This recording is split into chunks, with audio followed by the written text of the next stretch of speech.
Sovereignty, Political Identity, Equidistance, article by Zohrab Mnatsakanyan, published on March 6, 2025, on EVN Report. 1. Sovereignty and Security.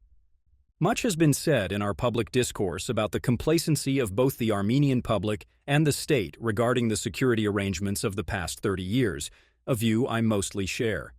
This security arrangement, which over time heavily pivoted toward Russia, obscured our understanding about the complexity and diversity of Russian engagements, the diversity of their interests in our region and in the immediate neighborhood.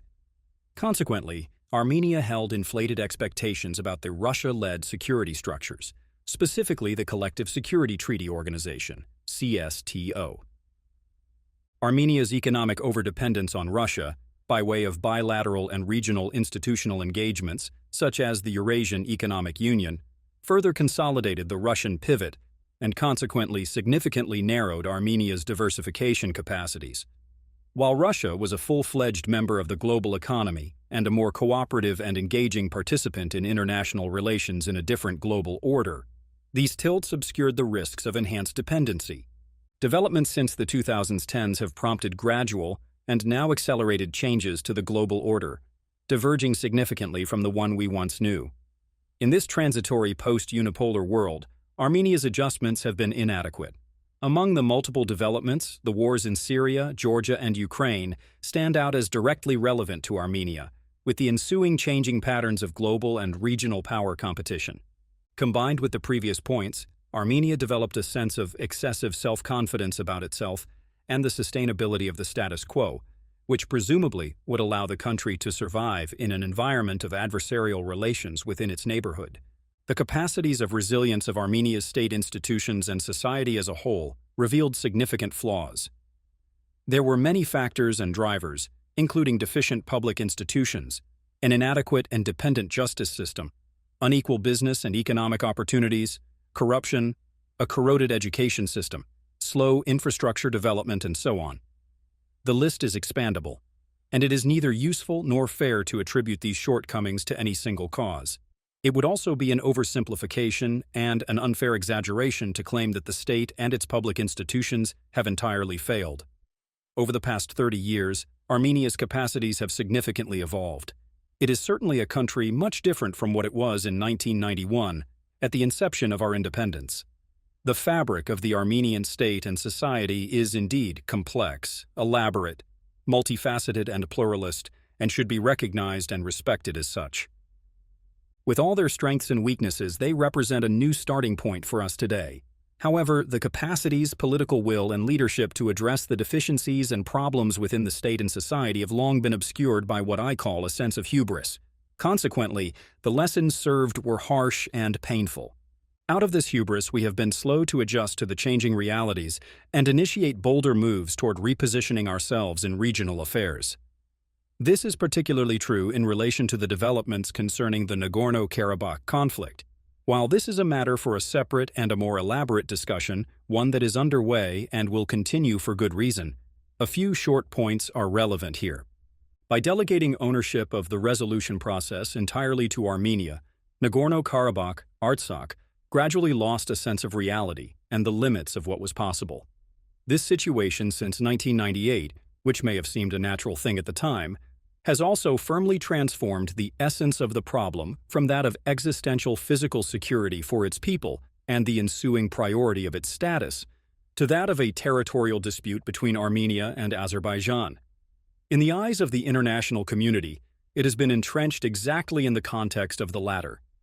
It should also be said that the various conflict resolution templates put on the table diluted the timeline for the resolution of the status issue, the fundamental priority for Armenia and Artsakh.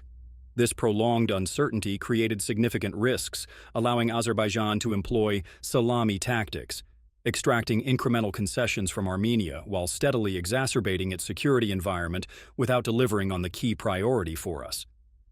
While the political leadership in Armenia at all times broadly sustained a necessary degree of realism about these realities, the public political discourse was more intransigent and expectations were unrealistically inflated.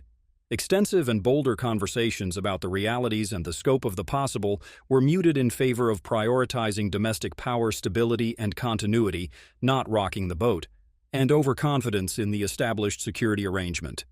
Hence the broad space for intransigence. This claim does not in any way suggest that everything depended on Armenia or that it is squarely Armenia's fault. In fact, Azerbaijan was precisely the party to blame for the failure of previous significant opportunities of a breakthrough, whether in Kazan and on many other occasions before and after Kazan, leading up to the 2020 war. Azerbaijan's long-standing designs on the use of force are an absolutely credible claim, while an occasional self-deprecating tone in our own domestic discourse often eclipses Azerbaijan's belligerence.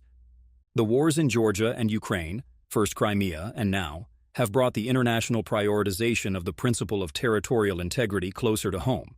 The war in Syria, the subsequent crises in Libya and the East Mediterranean, and the intense rivalry in the Black Sea Basin, which only escalated further following the current war in Ukraine, have amplified Turkey's growing regional assertiveness and strategic competition with Russia. This evolving reality significantly raised the likelihood of such competition spilling over into the South Caucasus. Some analysts chose to call it a cooperative competition, which, combined with the capacities of Turkey to lock Azerbaijan in the equation, securing mutual benefits, has left Russia, to put it mildly, more flexible at Armenia's expense. At this moment, we are a defeated party. We are not an exception in the history of nation-states. Admitting it is a prerequisite for building a viable and serious strategy for the future. The emotional aspect of the defeat is deeply painful. However, it is the imperative of realism, rationalism, and cool-headed, unemotional political calculation and action that will define our future. As a nation-state, we must move beyond relying primarily on moral appeals to justice or the condescending favor of a big brother. Our future will be determined by our own deliberate actions. So long as we breathe sovereignty, we are compelled to act exactly as a sovereign state with the full use of the tools and means available to a nation-state, both in domestic, regional, and international affairs. It requires expanding the boundaries of pragmatism, rationalism, and realism in our public debates and public perceptions, expanding the maturity and the resilience of our national institutions and our capacities. Presently, we are facing two sets of existential challenges. The first set is immediate and short-term, spanning weeks, months, or a year or two. It concerns the heightened external risks to the sovereignty and territorial integrity of Armenia. It also concerns the formulation and pursuit of realistic parameters for the future of Artsakh. The risks of a renewed escalation remain high. War has not been written off as an option. War, as organized violence inflicting massive human suffering and most severe costs on human life, should be rejected and resisted.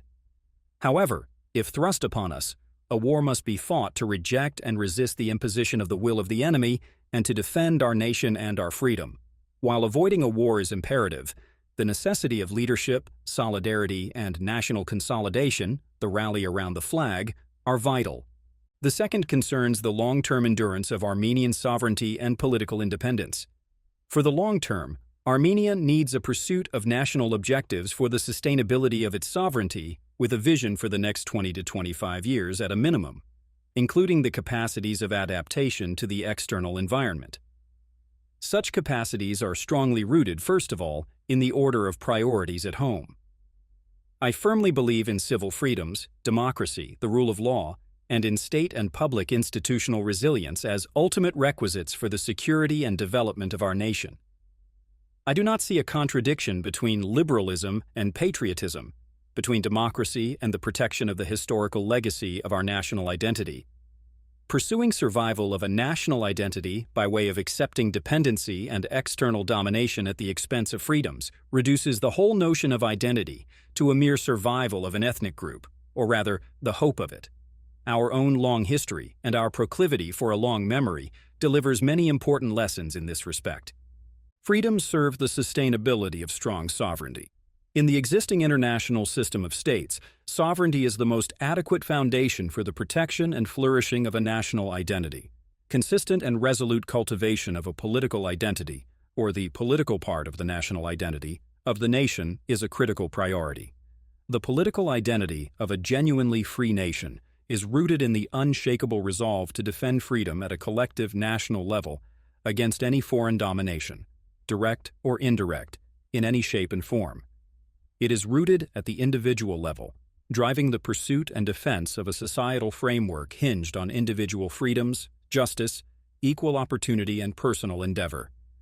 Combined with these considerations, pragmatism and acceptance of the realities of geography, regional geopolitics, and our status as a small nation compel a closer evaluation of the strategic viability of Armenia's regional equidistance as an instrument of national security, a buffer and moderation tool in the regional power competition.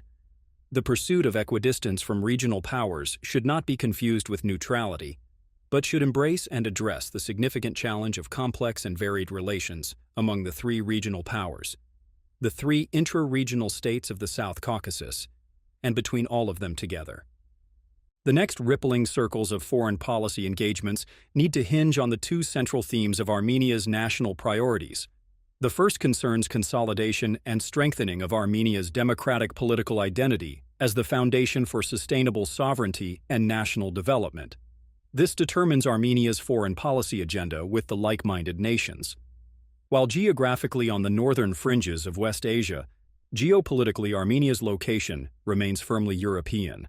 However, Armenia needs an equal measure of realism and pragmatism to distinguish between means and ends in broader, extra-regional entanglements. The second priority is ensuring the solid and sustainable foundations of our national security through regional peace, regional interactions, and regional balance of power, best served by the concept of equidistance. For this purpose, Armenia's toolkit of international engagements, both bilateral and multilateral, needs to be calibrated pragmatically, with these central priorities in mind. Armenia, like all small nations who are the most vulnerable to global political storms, must be deeply cognizant of the present tectonic shifts in the international order. In the immediate future, the revival of old, or perhaps not old at all, imperialist instincts so conspicuous in our region is compounded by the return of transactional power politics on the global stage. The challenges of uncertainty in rewriting the rules of engagement among global powers, middle powers, and between them open a dangerous space for a complete breakdown of the present international system with devastating consequences for many of the more than 100 small nations. Armenia's bargaining power should be measured realistically. It is far from favorable at the moment. The priority, therefore, appears to be carving out and sustaining the necessary space for survival. Achieving this requires a foreign policy centered on the concept of regional equidistance, reinforced through agile and tireless bilateral and multilateral diplomacy, regionally and beyond. This must be combined with revamped defense capabilities and accelerated action, domestic reforms at home to advance Armenia's geopolitical and geo-economic appeal. Generating external interest and demonstrating Armenia's strategic appeal are critical to securing its sovereign presence in the region and in the world. Further elaboration follows on the notions of political identity, regional equidistance, and the rippling circles of foreign policy. As a final point, in my discussions with friends and colleagues, much has been said about the experiences of Israel, Germany, or Japan, Singapore, or other nations, some small, others shaped by the legacy of defeat in major wars. I personally am a great admirer of the history of Finland, between 1945 and 1975. Austria and Ireland also offer compelling lessons. However, I believe each nation walks its own historical path. While past or present examples may provide valuable insights or guidance, they are never suitable for replication. National strategic thinking, national strategies, and policies are strictly a national experience, shaped by a particular state's specific circumstances within the state of play in the global and regional order. 2. Sovereignty and political identity. I tend to adhere to the school of thought in which foreign policy is commonly understood as a derivative of domestic strategic objectives and priorities, adjusted to its other determinants, including geography, size, and the regional and broader international environment. Reversing these sequences significantly undermines a nation's ability to effectively pursue its sovereign interests. In our national discourse, we often allow such distorted perceptions to take hold, framing Armenia's future in terms of alignment with one power or another, ultimately creating fertile ground for subordinating our national interests to those of others. The concepts of sovereignty and political independence must be more deeply ingrained in our national collective mind as essential instruments for advancing national interests since the Treaty of Westphalia, and especially after World War II and the end of the Cold War. Armenia must foster a continuous, extensive national dialogue, education, and broad consensus on the indispensability of sovereignty and political independence as the most effective pursuit of the national objectives of sustainable security and development. Cultivating this collective mindset towards the protection of sovereignty and political independence is crucial for public engagement in state-building and for strengthening the institutions of an independent nation-state. Apart from the defense of national identity, it is equally important to cultivate a strong political identity, at the heart of which is the deeper sense of determination to protect national freedom and the fundamental principles of political, social, and economic life in the country. As a group with distinct national, ethnic, linguistic, cultural, and religious identity, we have a centuries-old history and have been subjugated for long periods to external powers and empires. Against the background of self-preservation and continuity of such national identity in times of subjugation, it has consciously or unconsciously weakened our collective sense of national freedom as a distinct and, I would argue, a superior component in defining national identity. It is the political component of our collective national identity. It defines our political identity. Prioritization of the firm collective political identity of the nation, which values collective national freedom and rejection of external powers in the determination of national life, is the significant condition for sustaining a place in the enduring international system of nation-states. The recognition, promotion, and protection of a strong political identity shapes the collective national psychology, transcending the narrow interpretation of national identity and generating a sense of patriotism rooted in the defense of national freedom. This broader embrace of sovereignty serves as a foundation for shaping national policies that reinforce Armenia's independence and self-determination. It is from such a deep embrace of freedom that elevates the construction of effective national and state institutions, the pursuit of justice and equal opportunities, the development of infrastructure and the economy, the pursuit of quality education. It also shifts the collective national perception of Armenia in the system of states, transforming the disturbing but enduring national debates, which tend to argue about which direction or dominant power Armenia should align with. Furthermore, the question concerning the organizing principles of political, economic, and social life within the nation should equally be addressed. It also requires a deeper transcendence of national identity, determined not simply within the confines of ethnicity, language, religion, or culture. Determining the internal political identity of a nation, made up of individuals valuing individual freedoms, is the key to unlocking the national talent and collective pursuit of prosperity and security. Internal political identity consolidates the sense of national patriotism, which directs it in the defense of not merely collective ethnicity, language, etc., and not just the defense of collective independence and freedom, but of the value of personal liberty enjoyed within national sovereignty.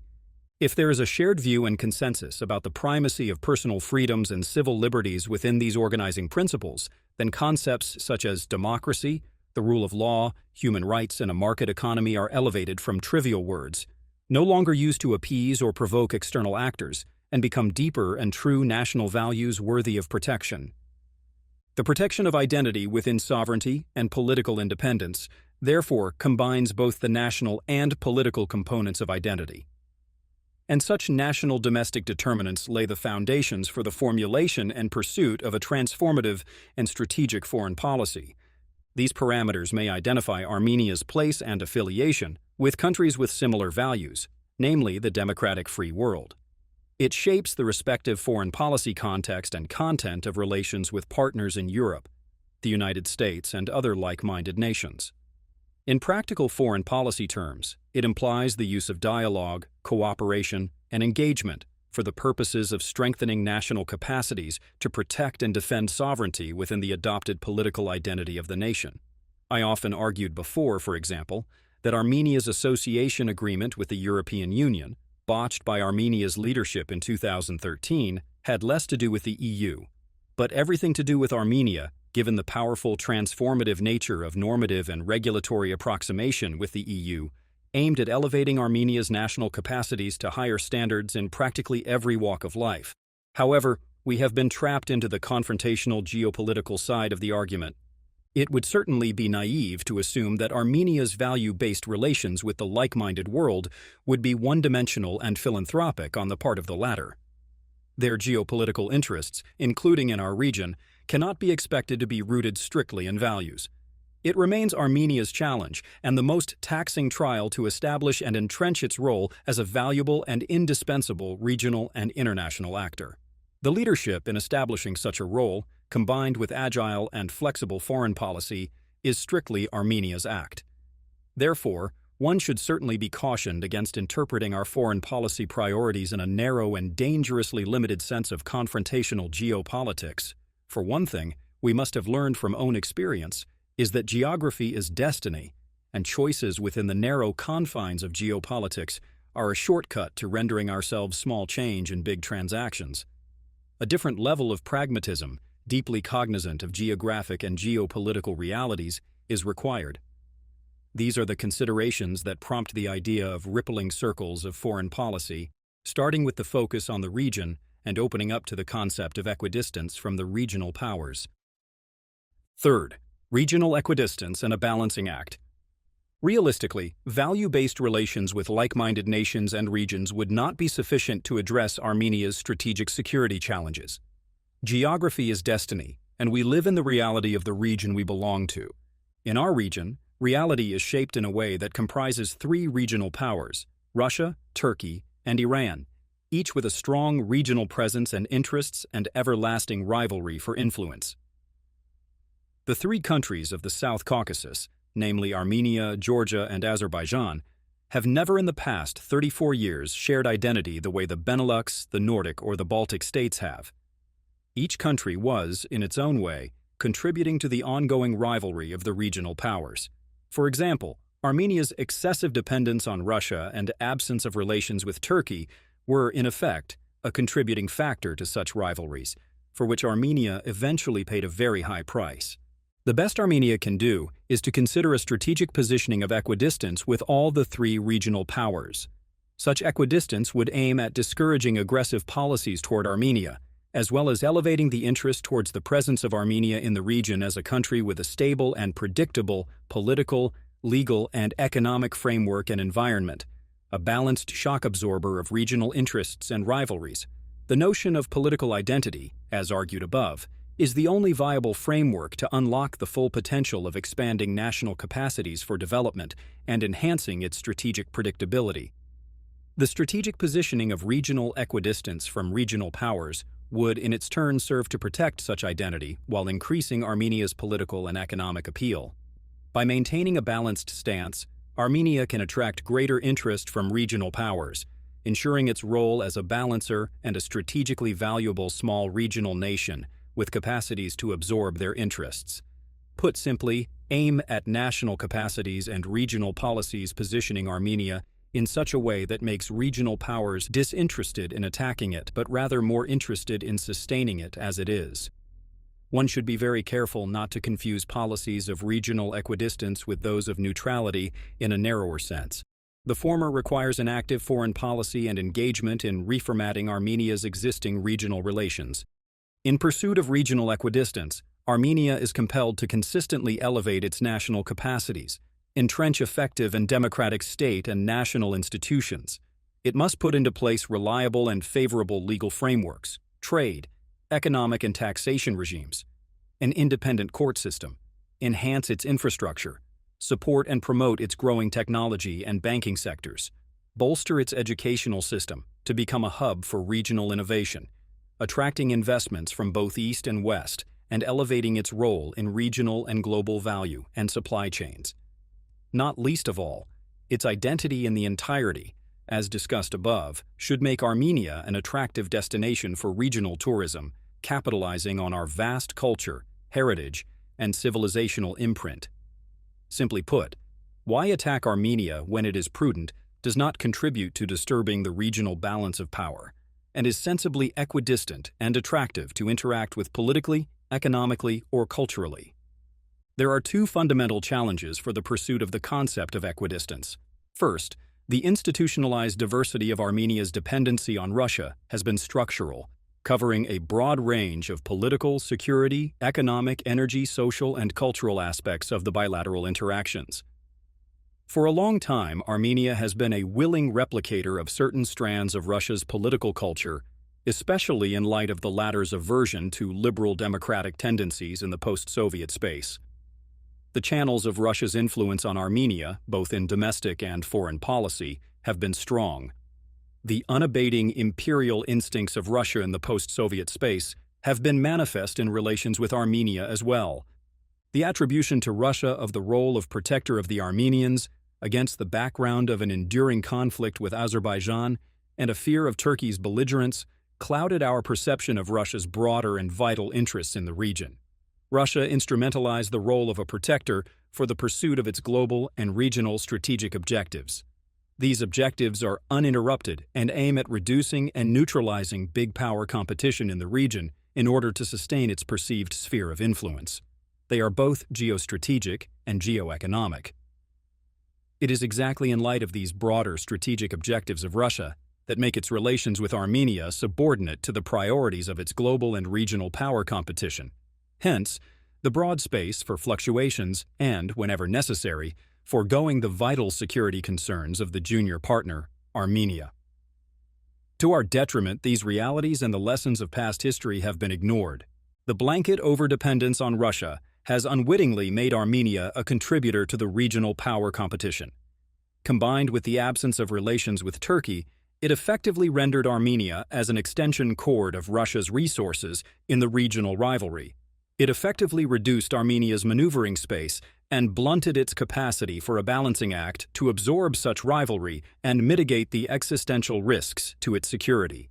The absence of cohesion and the divergence of geopolitical choices among the three regional states of Armenia, Georgia, and Azerbaijan has provided further fertile ground for this.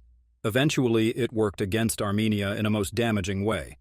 The extension of the power rivalry between Turkey and Russia to the South Caucasus, as discussed earlier, determines additional aspects to the present context of Russia's relations with both Azerbaijan and Armenia. The situation is further compounded by the fierce, ongoing phase of Russia's antagonistic relations with the Euro-Atlantic world. Russia's intense opposition to liberal democratic trends in the post-Soviet space is an additional contributing factor.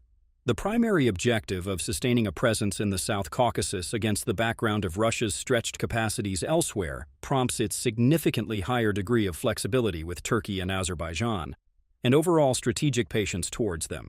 Russia and Turkey share a long history of rivalry. As big regional powers, they think long-term and factor into their calculations the long-term fluidity and shifts in ascendancies of power. Meanwhile, this significantly raises Armenia's vulnerabilities. Untangling such relations of overdependency is a Herculean task. The security and economic risks are significant. However, without reformatting these relations, Armenia will be denied any opportunity of regional equidistance, the primary function of which is survival. Regional equidistance does not deny relations with Russia. To the contrary, it embraces such relations, however, not in the current form. Russia's proclivity to comprehend Armenia's concerns about overdependency and aspirations for a moderate and balancing regional act would be low. Russia will continue to assert its version of relations. As a big power, it thinks in terms of spheres of influence, of power competition and subordination of interests of smaller states as needed. Moscow is not inclined to accept, for example, that political developments and changes in small nations may be rooted primarily in their domestic dynamics. They consider them as orchestrated essentially by external powers. Therefore, a degree of political crisis in the process of reformatting relations is inevitable. If unchecked, however, such a crisis may deliver a mortal blow to Armenia. Careful and sustained engagement with Russia in advancing the agenda for a remodeled relationship should take precedence over a more confrontational approach. Disengagements from such institutional structures of cooperation, both bilateral and multilateral, which impede the agenda of equidistance, should be pursued with patience and caution. Drastic shifts to alternative alliances should be avoided. History offers examples of Russia's moderation and acquiescence, with small neighbors refraining from contributing to its perceived security threats. The pursuit of these objectives should be complemented and synchronized with the dynamics in relations with all other regional actors and international partners. While doing so, the central theme of pursuit of equidistance must remain distinct from confrontational narratives, including those originating outside Armenia. The second critical challenge to the concept of equidistance is the absence of relations with Turkey. It is obviously impossible to ignore the strong political, military, and economic alliance between Azerbaijan and Turkey, which significantly impinges Armenia's ability to pursue sustainable regional security. The absence of relations with Turkey further aggravates this situation. The establishment of such relations has been and remains a strategic priority, in that the establishment of normality and functioning institutional mechanisms for dialogue between the two sovereign states. While unlikely to resolve all historical disputes, it will effectively act as a shock absorber and a platform for regional reformatting of relations and sustainable regional security. It will elevate Armenia's capacities to navigate regional competition and rivalries, and its role as a more effective contributor to regional stability. Ankara's policies, aimed at regional advantages for Turkey at the expense of the other two regional powers, Russia and Iran, will only aggravate the vulnerabilities of the region, and of Armenia in particular. Take, for example, the question of the so-called Zangezur corridor, which relates to the overt intention of Turkey and Azerbaijan to establish a geographic link between the two, at the expense of the territorial integrity of Armenia and the sovereign control of its southern regions. Iran's fierce opposition to this should be viewed first of all in the context of the deep perception of the significant risks of a shifting regional balance in favor of Turkey. Russia's current appeasing stance is objectionable for Armenia, as it starkly illustrates how Russia prioritizes its national interest of protecting its presence in the region at the expense of Armenia. Again, history is helpful. It has happened before. Sovereign control of our territory cannot be compromised, as it would be utterly detrimental for Armenia. It would be difficult to expect Turkey to prioritize regional stability at the expense of its own perceived strategic gains. However, Armenia's priority of establishing relations in the interest of both regional stability and its own security cannot be diminished. Ironically, normal relations in its conventional sense between Armenia and Turkey as two sovereign independent states is an unknown experience. Historically, such relations practically never existed. Direct dialogue between Yerevan and Ankara has been sporadic, constrained, and ineffective. In reality, Armenia was the only country in the region to delegate its relations and dialogue with Turkey to other regional or extra-regional actors. This anomaly has only exacerbated Armenia's security vulnerabilities, and thereby heightening the strategic priority of establishing direct relations and dialogue with Turkey. It would be highly arrogant to attempt explaining to Turkey what its own national interest should be regarding the normalization of relations with Armenia. However, the real incentive may lie in the mutual benefit of exploring an entirely uncharted path of direct and regular political and diplomatic relations and dialogue through proper channels between sovereign states. Such relations, of course, will not resolve existing problems and contentions. However, applying mechanisms of diplomacy would certainly expand the capacities of both to regulate and mitigate tensions, coordinate on regional and extra-regional challenges, and gradually augment the list of other national agents, whether political, economic, cultural, or intellectual. The genocide is an undeniable fact, but should not remain a constant impediment to state-to-state relations. One might also argue that normalizing relations would constrain others from manipulating Armenia into channeling regional instability. For Armenia, the core strategic objective remains the expansion of its diplomatic maneuverability, reinforcing the principle of regional equidistance and fostering sustainable regional stability. Regrettably, at the time of this writing, Turkey's procrastination only contributes to the impression that ongoing bilateral attempts to normalization are just a dialogue for the sake of dialogue. As such, it is a significantly destabilizing approach. Their ongoing insistence on sustaining a direct link between the normalization of relations with Armenia and the Armenia-Azerbaijan agenda is a source of danger for us and the region. This approach sheds light on Ankara's potential and perhaps more sinister objective of taking advantage of a perceived historical opportunity to loop in the Turkic world and challenge Armenia's sovereignty, if not its physical existence. This represents an existential risk for Armenia, and will inevitably trigger countermeasures involving other actors. In its totality, such a situation is anything but sustainable regional stability. It is a manifestation of collective regional short-sightedness. One should accept, of course, that politics is also interpersonal. The attempts of normalizing relations with Armenia are challenged, not least, by extensive interpersonal relations and alleged vested mutual interests of the leaderships in Baku and Ankara. It is reasonable to assume that there exists sufficient Azerbaijani leverage on Turkey's decision-making on regional affairs. If so, it is of course for Turkey to resolve such conditions and decide how to move in the region. However, one thing appears obvious. The normalization of relations between Turkey and Armenia without the agency of a third party and on its own merit will introduce a significantly new and unprecedented regional reality, with all its ensuing effects on relations between all regional actors, on regional balance of power, and on sustainable regional stability. Within the triangle of regional powers, Armenia's relations with Iran represent perhaps the most convincing case for a potential pursuit of a successful regional equidistance. Iran's strategic interests are consistently challenged by continued adversarial relations with the United States and the Euro-Atlantic community, as much as within West Asia. Moreover, the sources of Iran's primary security concerns are centered in the Middle East, from where its broader confrontational relations spread out, including with the Western world and in West Asia. The sustained sanctions regime continues to cripple Iran's capacities and curbs the utilization of its huge economic and energy potential. At the same time, Iran has been demonstrating an impressive ability of a significantly focused pursuit of national interest and an ensuing foreign policy of a highly independent nature. The point is not about whether we agree or disagree with the content and substance of their interests, and it is not the purpose of this discussion to delve into Iran's relations with actors outside our region. The point is about the utility of their independent action to our relations. Armenia shares a long history of coexistence and cultural and civilizational bonds with Iran. At the same time, there exists also a divergence of political models and identities, as much as of extra-regional and broader global entanglements.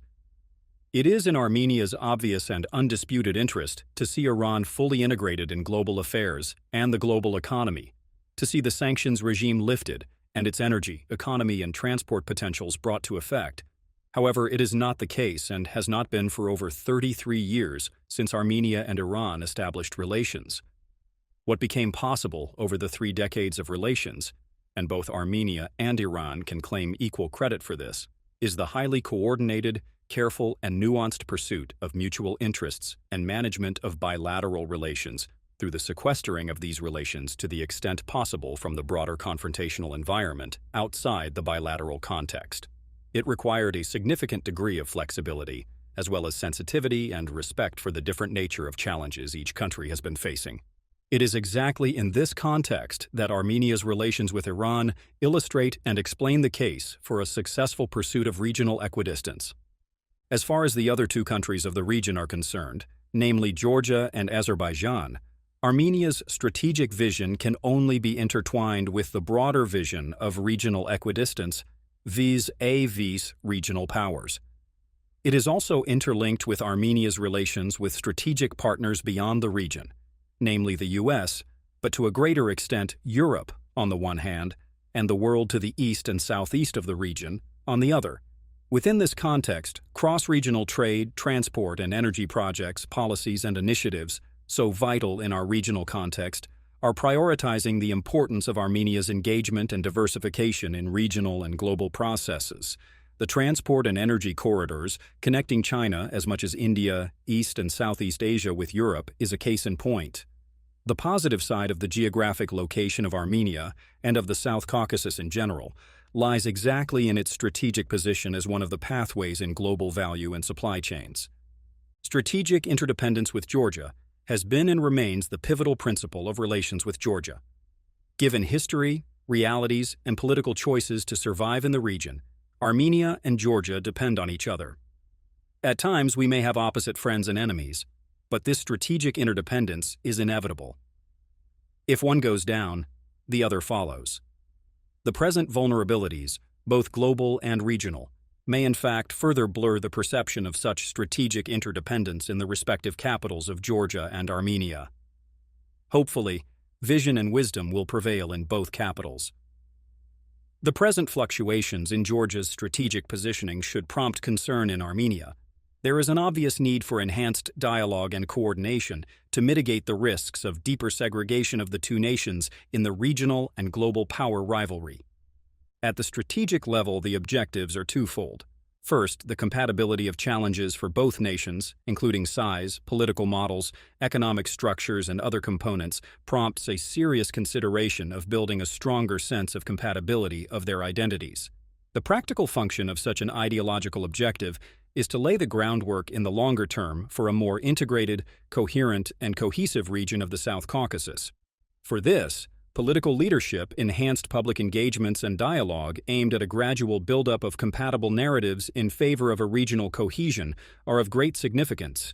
Addressing and dismissing the occasionally transpiring elements of prejudice, arrogance, mistrust, and public misconceptions of each other are of particular importance. Stemming from the first objective, the second should aim at a serious concerted action for a co-penetration and interlocking of the national economies and infrastructure networks of the two nations. This is an equally long-term process, both government and business-led, inducing a fertile ground for pulling resources and augmenting scale. The amplification of mutual interest, as well as of political and economic reasons for the pursuit of this objective, requires significant conceptual elaboration. For multiple reasons, stretching this idea to a common market is clearly premature at present, but perhaps not totally outlandish in the future. At present, however, this objective has enough pullbacks to focus on and address head-on.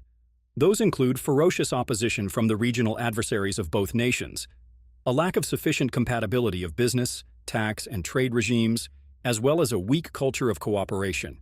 In respect of relations with Azerbaijan, the situation is the most complex, flammable, and most nuanced. First, it is difficult to believe that a peace agreement, if it is even reached in the short run, will deliver a genuine peace.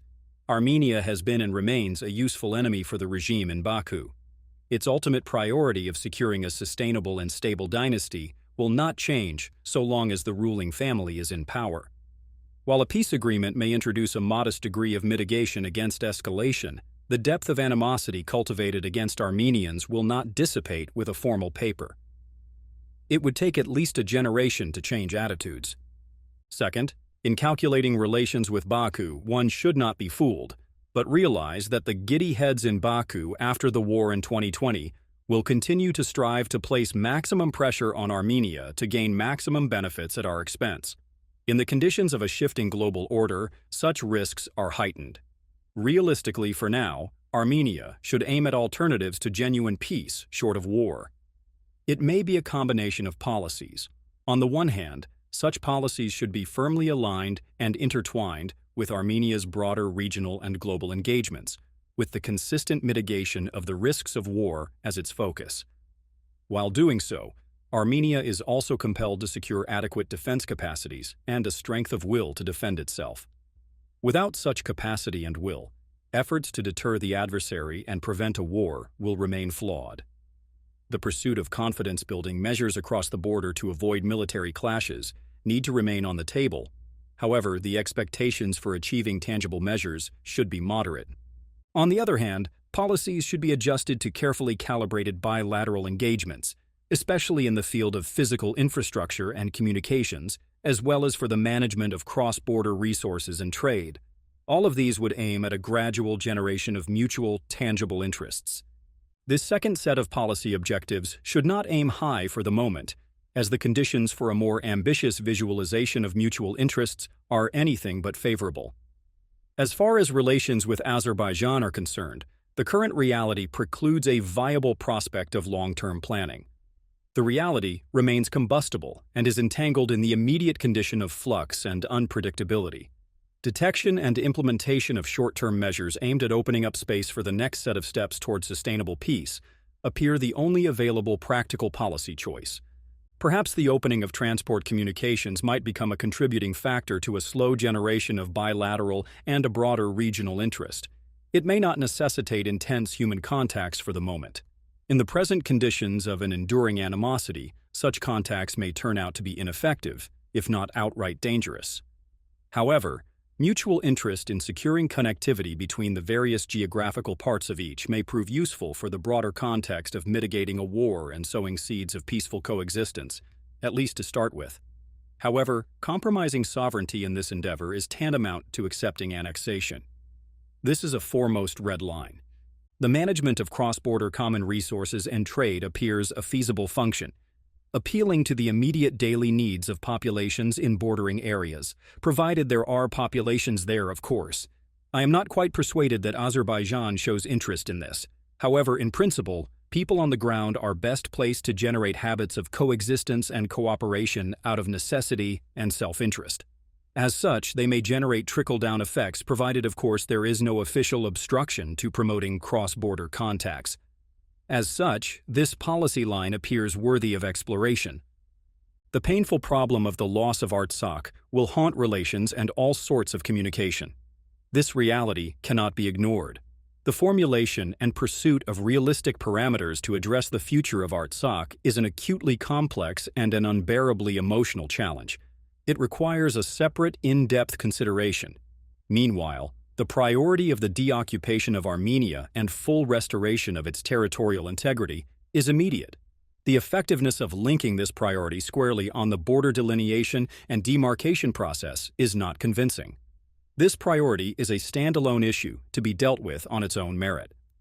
Under current conditions, Georgia's role in fostering mutual interest for coexistence can be further enhanced through two-pronged engagement with Armenia and Azerbaijan, laying the groundwork for triangular regional cooperation. This approach involves identifying and prioritizing areas of shared trilateral interest. While those outside decision-making circles may struggle to grasp the full range of possibilities, the potential benefits of pursuing such avenues appear practical. There is one final point to make, by way of adding a historical and international context to the relations between Armenia and Azerbaijan. Everyone was happy in 1984, when French President François Mitterrand and German Chancellor Helmut Kohl held their hands in Verdun and bowed their heads to honor the victims of the two devastating wars. This graceful act symbolized a reconciliation between the two nations. It took about 40 years of building the blocks of reconciliation, both at the bilateral and European levels. It took as long to revive a common democratic European identity. Everyone was happy, but the lingering resentment of the older generation, which bore the memory of the wars, has not dissipated entirely. The happy ones were those who were reaping the fruits of the mutual interests of France and Germany. This analogy is to illustrate how far Armenia and Azerbaijan are in reaching that moment of genuine peace. It also exposes the concerted action, patience, and relentless political will pursued for 4 decades to arrive at that point in Verdun. In our present condition, it is perhaps equally useful to draw history lessons about the perils of appeasement and to be occasionally reminded that appeasement is not exactly a recipe for peace. The greatest challenge at all times in history has been rooted in the proper and serious assessment of conditions within which a compromise would constitute a viable strategy. There is no intention to cultivate pessimism. There is no utility in pessimism. The point, rather, is about focus and resolve to pursue priorities over time and calibrate policies pragmatically. While considering the concept of regional equidistance and Armenia's overall regional engagements, it is advisable to treat with utmost caution the so-called 3+3 format currently promoted by the regional powers. It bears some value in that potentially it provides a platform for an enhanced balancing act in regional power rivalry. It may serve as a platform for dialogue aimed at moderation of regional rivalries, the kind of soft-pedaled regional framework for checks and balances. It would be impractical, however, to try and place this dialogue format into an institutional hard shell of lofty regional commitments. Furthermore, conspicuous attempts to instrumentalize such a format for a specific purpose of isolating Armenia, and the other countries of the region for that matter, and truncating its capacities in broader cross-regional and international engagements, in particular with the Euro-Atlantic partners, should be resisted. The reasons are obvious, as encapsulating Armenia and the South Caucasus in such a format will lock them squarely in the regional power competition, significantly reducing their bargaining power and consequently intensifying their vulnerabilities. The visualization of Armenia's foreign policy in rippling circles prompts the recognition and importance of reinforced political, diplomatic, economic, and other engagements in the neighboring regions. Such neighboring regions are geographically obvious. They include the Black Sea region, the East Mediterranean, the Middle East, the Gulf states, and Central Asia. It is not the purpose of this particular discussion to comprehensively elaborate on each of them and on relations with each of the counties within them. However, in broad terms, such engagements require a degree of conceptual reformatting as well. The necessity of formulating our strategic agenda in relation to these regions, to the countries within them, and of firmly attaching this agenda to our security and development imperatives is compelling. First, each of these regions represents a natural geographic extension of Armenia and of the South Caucasus to the outer world. In terms of global production, trade, energy, and transport links, each of these regions is an indispensable hook to attach ourselves and our region to the global value and supply chains. Second, like in our own region, the enduring geopolitical realities within each of these neighboring regions continue to be a source of instability within them, and by way of ripples, into the outer world. Each of these regions, like ours, is a playground for global great power competition. Environments of regional instability are mutually penetrating, and therefore, expand the scale of broader vulnerability for each of the nations within each of the regions. Third, and perhaps most importantly for us, each of these regions, though distinct in form, serves as a battleground for fierce competition among the South Caucasus's regional powers, Russia, Turkey, and Iran. Through complex and elaborate engagements in each of these regions, mostly competitive, occasionally cooperative in nature, they sustain significant bargaining power against each other. Their capacity to compete and potentially compensate each other cross-regionally remarkably deepens the vulnerability of the smaller actors within the separate regions. Out of these considerations, the elaborate and targeted engagements with the nations, especially of a compatible caliber, in the neighboring regions should aim at generating upgraded capacities for extending and enhancing Armenia's global positioning. Equally, the generation of a reformatted bilateral, and also a cross-regional agenda as much as possible, should be meant to mitigate the pressures of regional and global power competition on smaller states. It should enable an improved capacity and a coordinated action of the vulnerable states towards their individual and collective balancing act.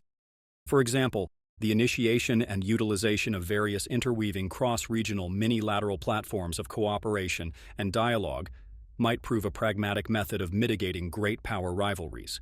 It is obvious, of course, that the pursuit of the rippling circles of foreign policy requires creativity, augmentation, and adaptation of Armenia's diplomatic capacities. Fourth, small states in global power competition.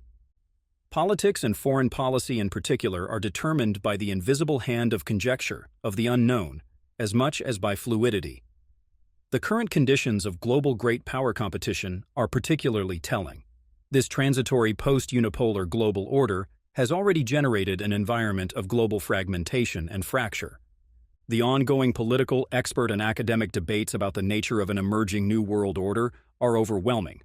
The term used most often is an emerging new multipolar world, although there are alternative terms in circulation as well, such as a redesigned bipolar world order, made up of the United States and China as the most profound global economic, political, and military powers.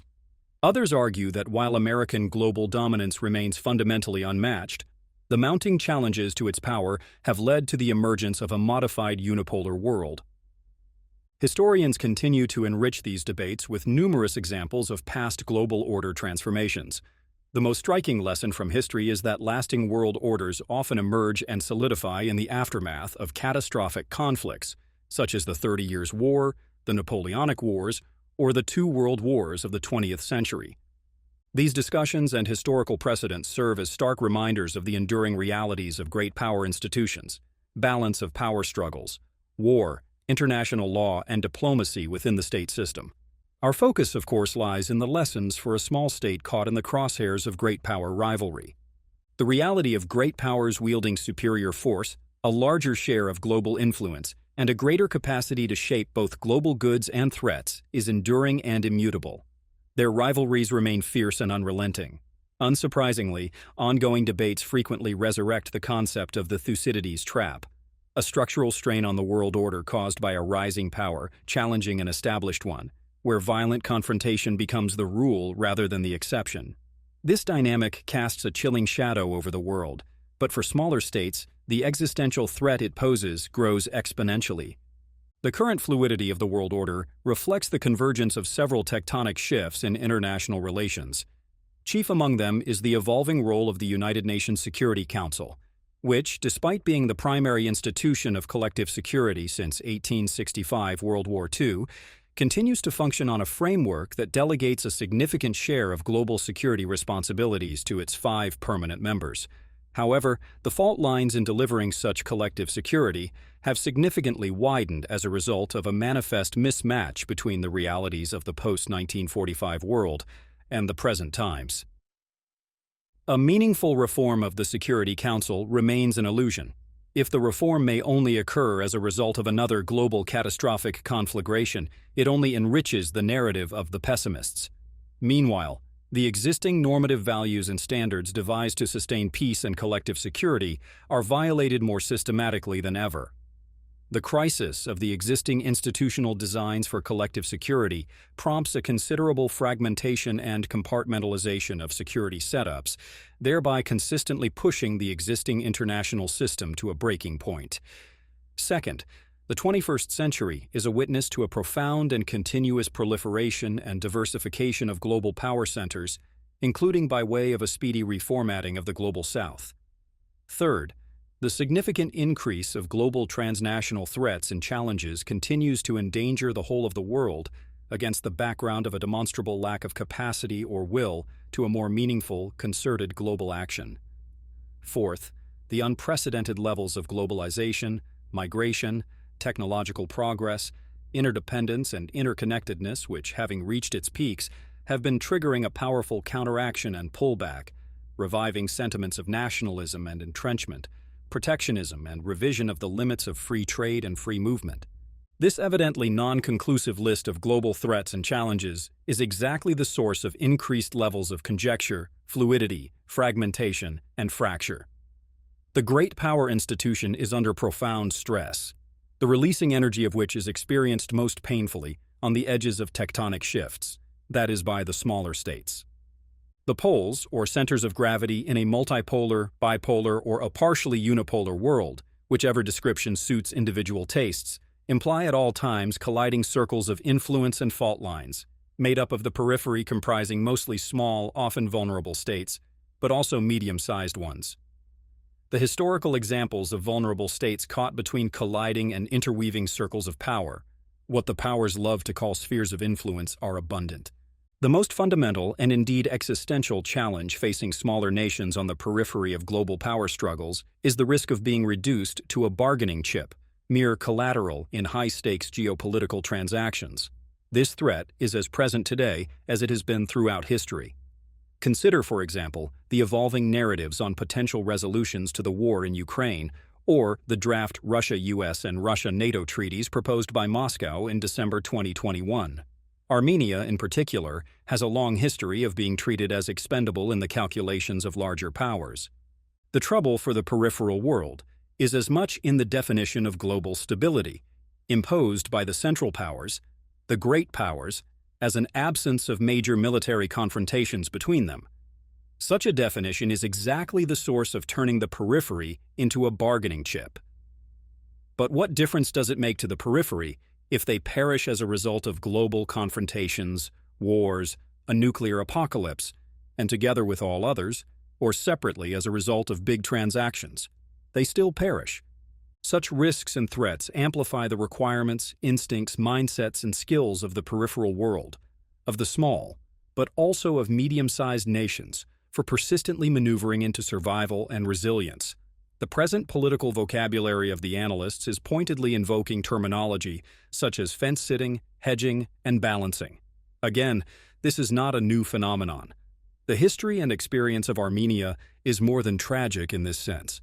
One significant advantage of the present world is an enduring presence and proliferation of multilateralism in international relations, both at global, regional, and cross-regional levels. Multilateralism is indeed a platform and capacity provider for normative rules, order, and predictability. It enhances space for collective bargaining, checks and balances for, and moderation in the behavior of the great powers, whether they are at global or regional level. However, it is certainly not a panacea for the rest, especially for the community of vulnerable small states.